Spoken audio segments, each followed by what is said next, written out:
Você já ouviu falar do Conde Drácula, o vampiro mais famoso da literatura. Mas você conhece a história real por trás da lenda? A história de Vlad III, o Empalador, príncipe da Valáquia. Uma figura histórica muito mais complexa e, de certa forma, ainda mais aterrorizante que o monstro que inspirou. Nossa jornada começa no século XV, em uma região da atual Romênia, chamada Valáquia. Era um tempo de guerra constante, com o poderoso Império Otomano avançando pela Europa. Nesse cenário turbulento, nasceu Vlad, filho de Vlad II, um nobre que pertencia a uma ordem de cavaleiros chamada Ordem do Dragão. O objetivo dessa ordem era defender o cristianismo contra o avanço otomano. Por causa disso, Vlad II ficou conhecido como Dracul, que em romeno antigo significa o dragão. E seu filho, Vlad III, seria chamado de Drácula, que significa filho do dragão. A infância e adolescência de Vlad Drácula foram tudo menos tranquilas. Para garantir a paz com os otomanos, seu pai o enviou, junto com seu irmão mais novo, Radu, como refém político para a corte do sultão Murad II. Imagine,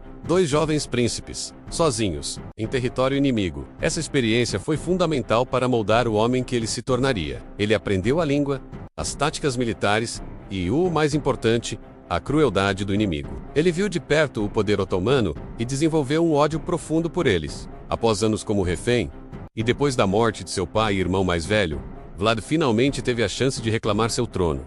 Mas a Valáquia era um prêmio disputado. Vlad reinou em 3 períodos diferentes, e cada um foi marcado por uma luta brutal pelo poder. Não só contra os otomanos, mas também contra nobres locais, os boiardos, que muitas vezes eram desleais e conspiravam contra ele. E é aqui que a lenda do Empalador começa a tomar forma. Para consolidar seu poder e enviar uma mensagem clara a todos os seus inimigos, Vlad adotou um método de execução particularmente horrível. O empalamento era uma forma de tortura e morte lenta e agonizante, projetada para aterrorizar. Ele não fazia distinção. Inimigos otomanos, comerciantes, sachões que desafiavam suas leis e, claro, os boiardos traidores, todos podiam encontrar o mesmo destino terrível. Uma das histórias mais famosas sobre sua crueldade aconteceu em 1459. Segundo as crônicas, em um domingo de Páscoa, Vlad convidou todos os boiardos que ele suspeitava de traição para um grande banquete. Depois da festa, ele perguntou quantos governantes eles haviam visto em suas vidas. As respostas variadas mostraram a instabilidade que eles mesmos causavam. Como punição, Vlad mandou empalar os mais velhos ali mesmo. Os mais jovens e fortes foram forçados a marchar 50 milhas até as ruínas de um antigo castelo e a reconstruí-lo com as próprias mãos. Esse lugar se tornaria sua fortaleza, o famoso Castelo de Poenari, que hoje muitos associam ao Castelo do Drácula. Mas foi na guerra contra os otomanos que sua reputação atingiu o auge. Vlad era um estrategista militar brilhante, embora em desvantagem numérica. Ele usava táticas de guerrilha, ataques noturnos surpresa e terra arrasada para enfraquecer o exército inimigo. Em 1462, o sultão Mehmed II, o mesmo que conquistou Constantinopla, liderou um exército massivo para finalmente subjugar a Valáquia. Vlad sabia que não podia vencer em uma batalha aberta. Então, ele fez algo que chocou o mundo da época. Em uma noite ousada, ele se disfarçou de soldado otomano, invadiu o acampamento do sultão com alguns de seus homens e tentou assassinar o próprio Mehmed. O ataque causou pânico e caos, mas o sultão escapou.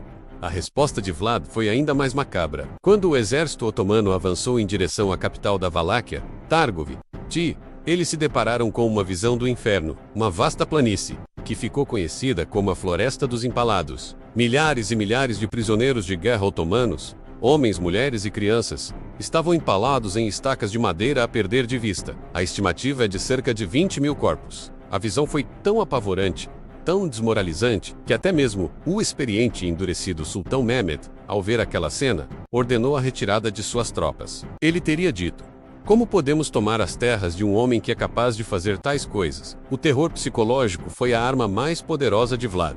Ele não precisava derrotar o exército inteiro, apenas quebrar seu espírito. Apesar de seus métodos brutais, para muitos romenos, Vlad Drácula é visto como um herói nacional, um líder severo, mas justo, que lutou para defender a independência de sua terra contra um império poderoso. Ele combateu a corrupção dos nobres e estabeleceu a ordem através do medo. Histórias contam que, durante seu reinado, a honestidade era tão grande que ele deixou uma taça de ouro em uma fonte pública na capital, e ninguém jamais ousou roubá-la. Então, como esse príncipe guerreiro se tornou um vampiro bebedor de sangue? A conexão veio muito mais tarde, em 1897, com o escritor irlandês Bram Stoker. Stoker estava pesquisando sobre mitos e lendas do leste europeu para seu novo romance de terror. Ele encontrou o nome Drácula e algumas histórias sobre a crueldade do príncipe da Valáquia. Ele combinou essa figura histórica com as superstições locais sobre mortos-vivos, os Strigoi, e criou o personagem que conhecemos hoje, o Conde Drácula. Stoker nunca foi à Romênia,